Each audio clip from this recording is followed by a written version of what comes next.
انقطاعي من فترة عن الورشة، ولما رديت ابتدي اشتغل صار لي انقطاع كبير، يعني حوالي كم شهر ما اشتغلت في الورشة حقيقة.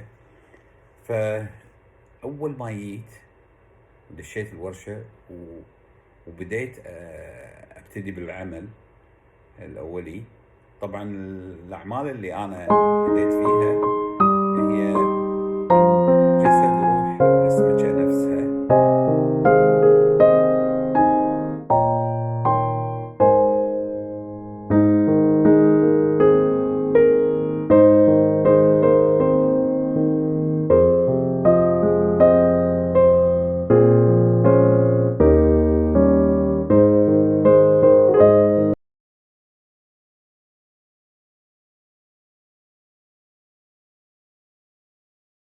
اللي كنت فايز، فخذيت القوالب وبديت ألف الطينة وأحور بالشغل.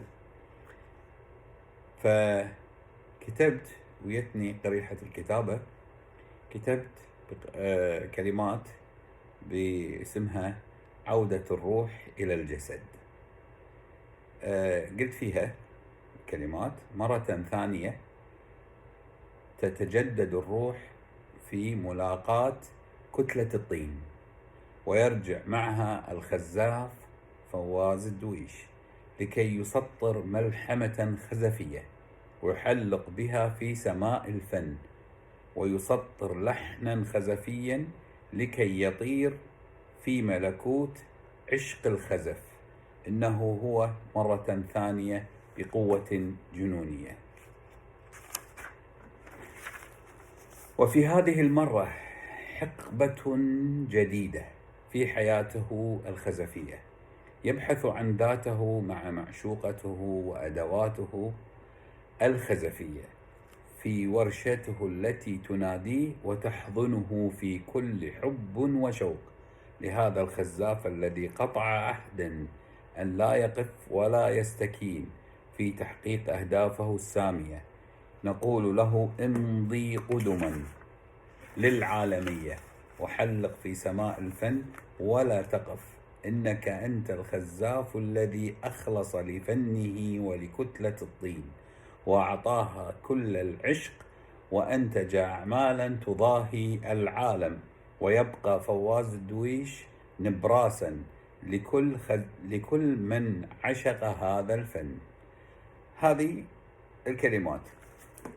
بعدها استوقفني لحظات الورشة،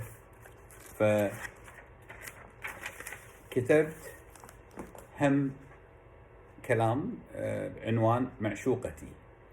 أقف أمام معشوقتي صامتا، تكلمني وأنا أنصت لها، تتمايل يمنة وشمالا، تقول لي: احضني في يدك ولفني في روحك لكي أسمع دقات قلبك.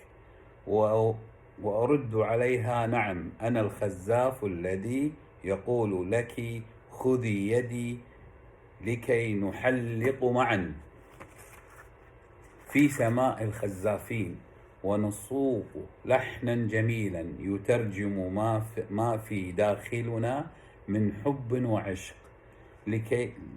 لكي يراه العالم بأسره، ونكون لها مثالا يحتذى به.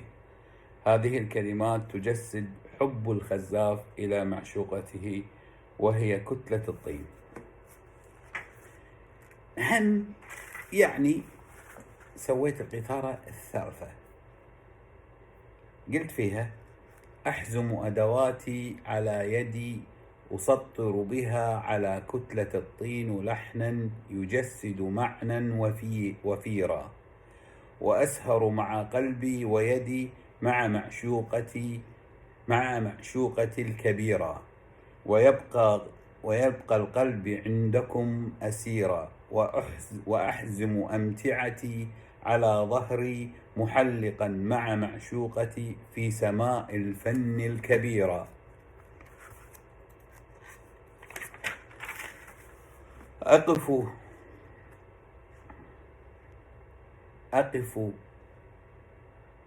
وقفة العاشق المريرة أمام قطع الجميلة أتغنى في جمالها